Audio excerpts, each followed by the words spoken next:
Peace. Shalom. Welcome back to chapter 14 of Balls of Fire.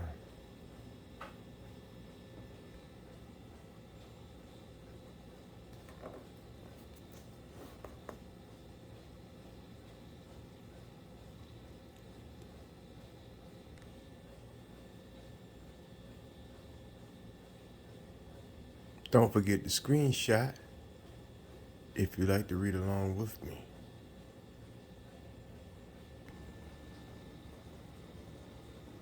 And please, don't hesitate to like, comment, and subscribe. Your comments, or your feedback rather, is greatly appreciated.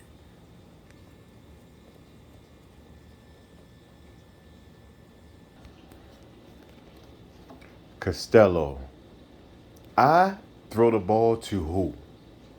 Abbott? Naturally. Now we know the characters we're working with. Now you ask me. You throw the ball to who? Naturally. That's it. Same as you. Same as you. I throw the ball to who? Whoever it is drops the ball and the guy runs to second. Who picks up the ball and throws it to what? What throws it to? I don't know. I don't know throws it back to tomorrow. Triple play.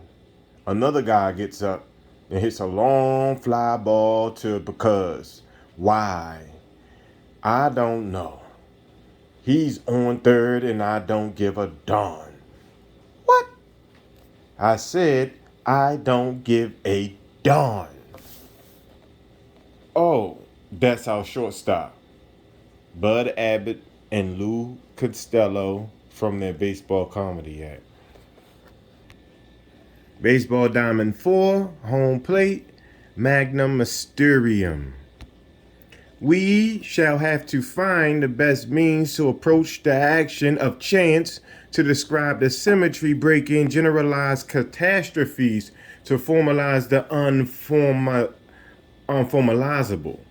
For this task, the human brain, with its ancient biological heritage, its clever approximations, its subtle aesthetic sensibility, remains and will remain irreplaceable for ages to come. That's from Renee Tom, Structural Stability and Morphogenesis. In building a science with a biophysical theory of how the cultural elements of our lives and the transformation of cosmic, planetary, and human histories relate to the molecular and genetic foundation of life and death, we must address the action of order.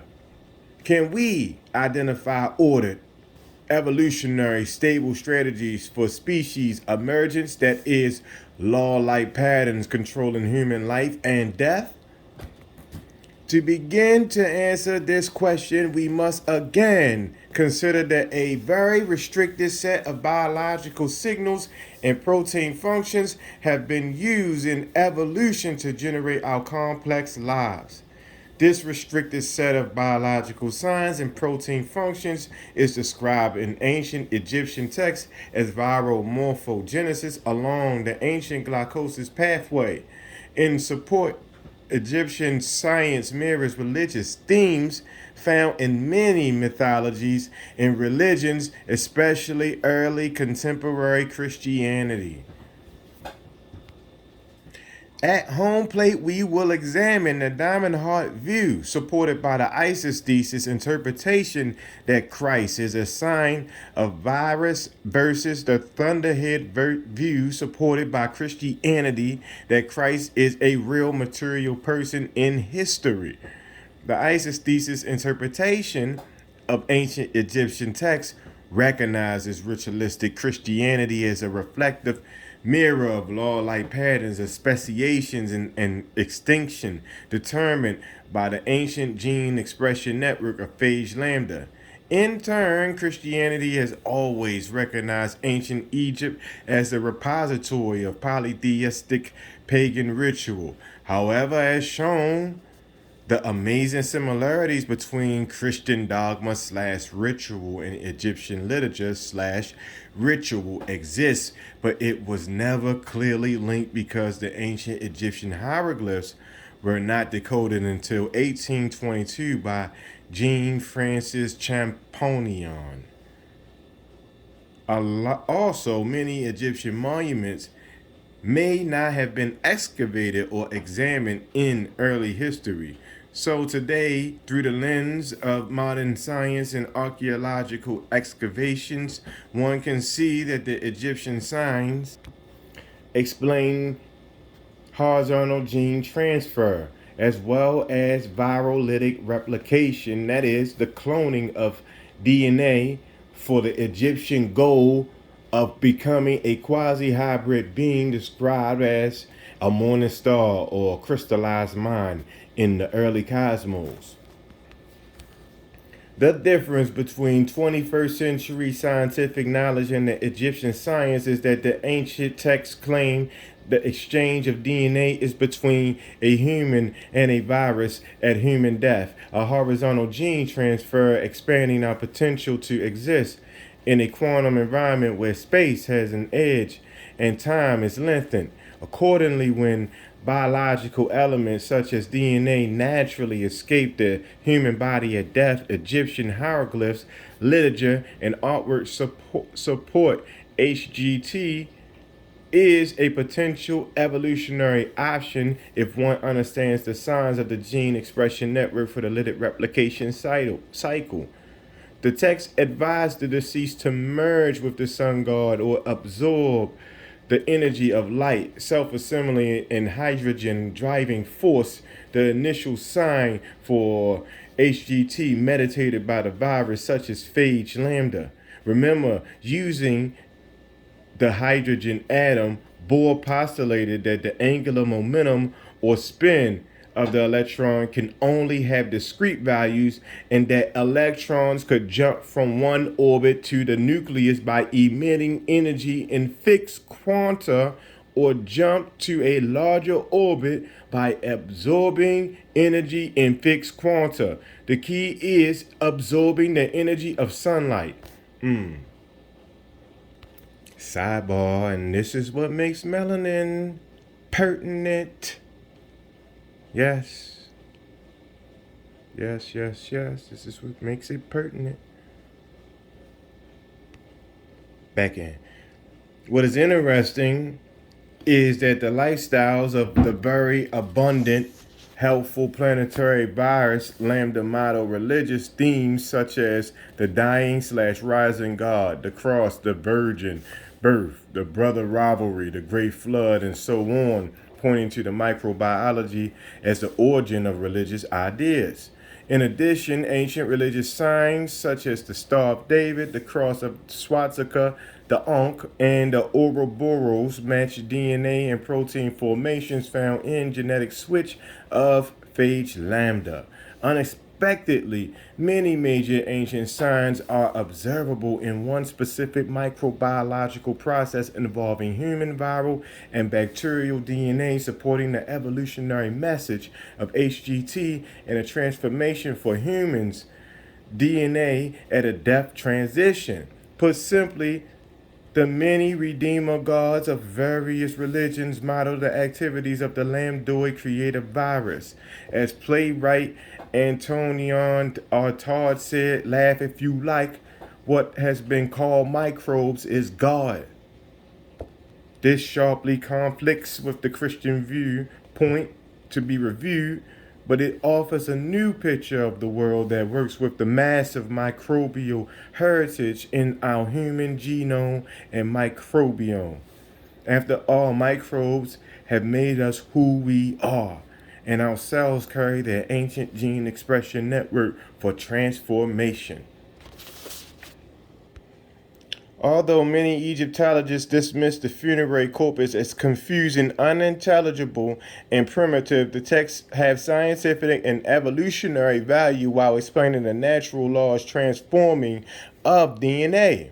After all, our genes may be the reason for the idea of God and the rise in our consciousness, that rises in our consciousness rather. But Osiris of ancient Egypt and Jesus of Nazareth die and rise from the dead or reanimate like a virus. Perhaps these ideas of the dying, rising are generated by instructions in our viral genes, as the viral footprint of human history indicates. If the viral genes are responsible for the God message, then our chromosomal apparatus is slamming us with its survival message, because other dying slash rising gods such as Adonis, Attis, and Mithra also surface during the 2500 year time frame between Osiris and Christ. Perhaps the same message surfaces everywhere in history because we all share the same essential chromosomal apparatus. Thus, historical behavior is repetitive because causation flows from our chromosomal apparatus. And for those who are heard Addis and y'all like, well, Addis didn't come back to life. All right, he didn't have it directly in any of those stories, but in one of those stories, he turned into a pine tree.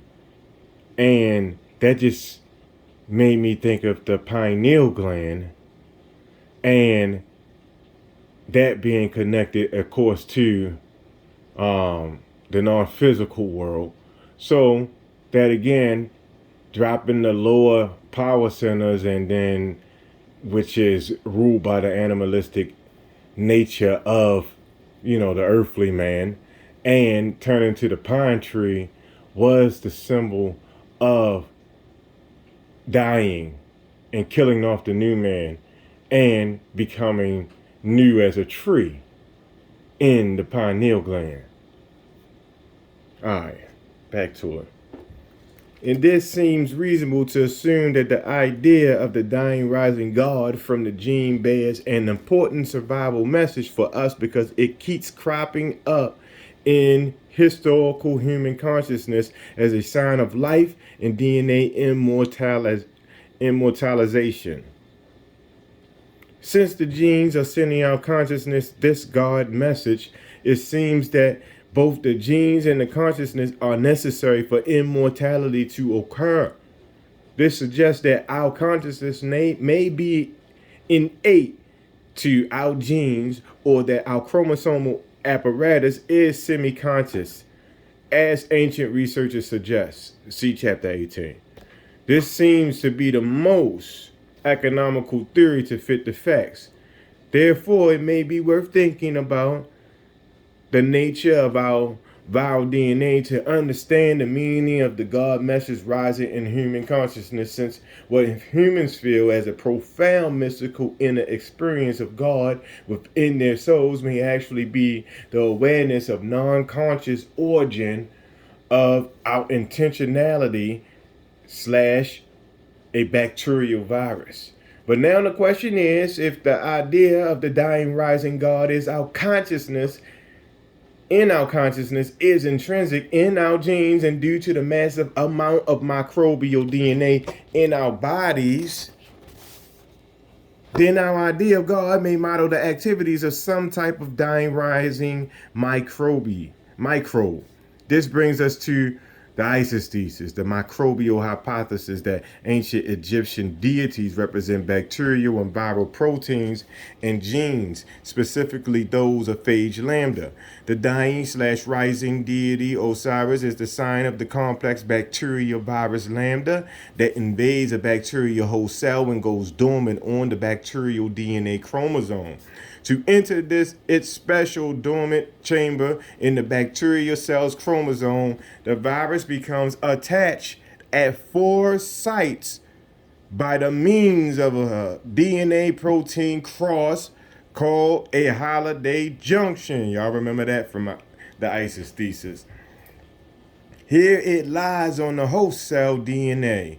nailed to its cross like Christ until it rises from its dormant state to take over the replication machinery of the bacterial cell and clone its own kind. Conveniently, in this microbiological process, the virus is dormant next to the lactose gene, the nutrient sugar it needs to clone itself its own when it rises from its dormant state.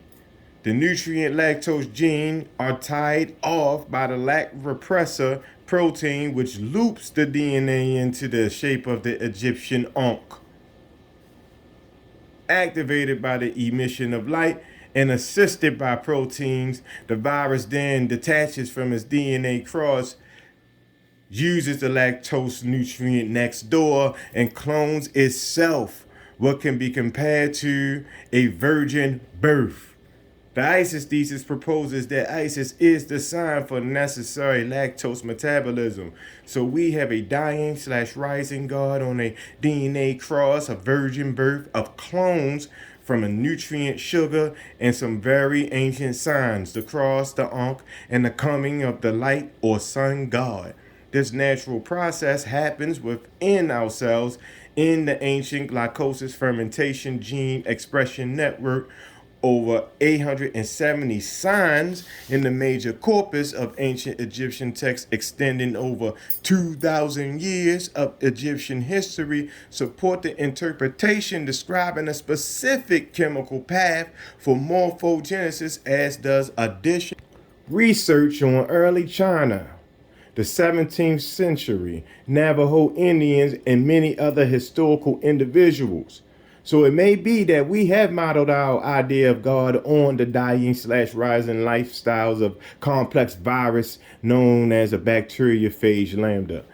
The idea of a viral God supports an expanding theory. If our microbiology of our genes inspire our consciousness or religious ideas and ritual behavior, then it's logical to assume that this microbiology also inspires other cultural behaviors such as literature, art, government, capitalism, technology, war, and baseball. With these ideas in mind, the forthcoming chapters focus on the task of showing the correlation between our microbial genetic inheritance and the culture to improve our understanding of who we are. Then we may be able to understand the biological knowledge within us that has been distorted for political purposes and twisted by religions and other webs of biopower to control human beings and coerce them into submission through fear, fear of hell, fear of invasion, fear of insanity, and fear of death.